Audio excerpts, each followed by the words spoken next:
எல்லாத்தையும் நீங்கள் வச்சுருப்பீங்க. நான் சொன்னதையும் ஒரு இடத்துல வச்சுருப்பீங்க, நீங்கள் தெரிஞ்சுக்கிட்டதும் இருக்கும், யாரெல்லாமோ சொன்னதெல்லாம் இருக்கும். நமக்கு பிறகு என்னங்கன்னா ஒன்றா கனெக்ட் ஆகும். அது கொஞ்சம் டைம் ஆகும். அதுக்காக நீங்கள் புரியலை புரிஞ்சுட்டோன்னு சொல்லி எந்த முடிவுமே வர வேண்டாம். புரிஞ்சுக்கிட்டோன்னே வர வேண்டாம், புரியலைன்னே வர வேண்டாம். எல்லாமே உங்களுக்குள்ள சீட்டிங் ஆகிடும். அப்புறம் மெல்ல மெல்ல ஒன்று கனெக்ட் ஆகி உங்களுக்கு சொல்லப்போனான்னு சொன்னால் எல்லாமே கரெக்டு தான். யார் சொன்னதும் தப்பு கிடையாது. எல்லாருமே கரெக்டாக சொல்லியிருக்காங்க. ஒவ்வொருத்தரும் ஒவ்வொரு ஆங்கிளில் சொல்லியிருக்கிறாங்க. நாங்கள் ஒரு ஆங்கிளில் சொல்லியிருக்கிறோம், இன்னொருத்தரும் ஆங்கிளில் சொல்லியிருக்கிறாரு. ஆனால் கடைசியில் என்னன்னு சொன்னால் எல்லாம் கனெக்ட் ஆகும். கொஞ்சம் வெயிட் பண்ணுவோம். வெயிட் பண்ணி அதே நேரத்தில் நம்ம புரியலைன்னுட்டும் முடிவு பண்ண வேண்டாம், புரிஞ்சுட்டு வந்து அவசரப்பட வேண்டாம். கொஞ்சம் அப்படியே பொறுமையாக வெயிட் பண்ணுங்க. இந்த வெயிட்டிங்லேயே எல்லாமே உங்களுக்கு ஒரு சர்க்கிள்குள்ளே வந்துடும். பிறகு நீங்களே உங்கள் சொந்த காலில் நிற்கலாம்.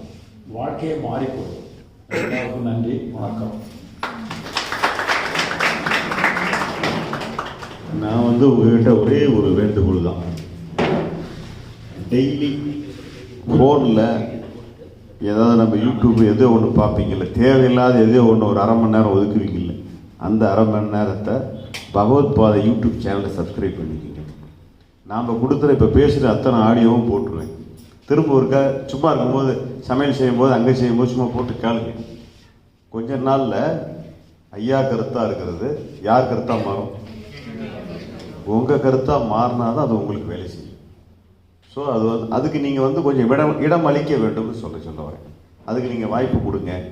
அதே நேரத்தில் இந்த பாருங்கள், தாட் அண்ட் திங்கிங் சின்ன புக்கெலாம் கொடுத்துருக்க பாருங்கள். புக்கு தான் சின்னது, பயங்கர பவர்ஃபுல். ஓகேவா? வாய்ப்பு இருக்கும் போதெல்லாம் டெய்லி ஒரு முறை படிங்க. அதாவது அந்த கருத்தாகவே நீங்கள் உங்களுக்கு தான் மாறணும்.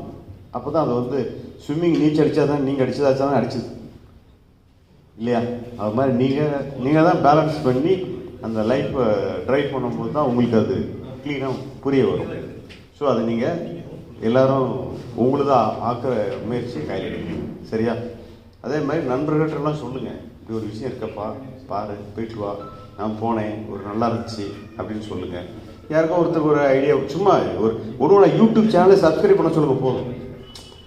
பெருசாக ஒன்று யூடியூப் சேனல் சப்ஸ்கிரைப் பண்ணி இப்போ பகவத் பாதை யூடியூப் சேனல் சப்ஸ்கிரைப் பண்ணுங்கன்னு சொல்லுங்கள். தாட் அண்ட் திங்கிங் 10 ரூபா தான் புத்தகம் போட்டுருங்க, ஒருத்தருக்கு வாங்கி கொடுங்க. சிம்பிளாக நான் சொல்கிறேன், இது ஒரு பெரிய விஷயம் கிடையாது.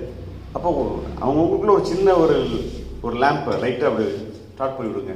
அது பெரிய மாற்றமாக மாறும். சரியா? ஓகே. நாம் இப்போ இந்த விழாவுக்கான நன்றி உரைக்கு கூப்பிட்றோம். சுந்தரமூர்த்தி அண்ணா அவர்களை நிகழ்ச்சி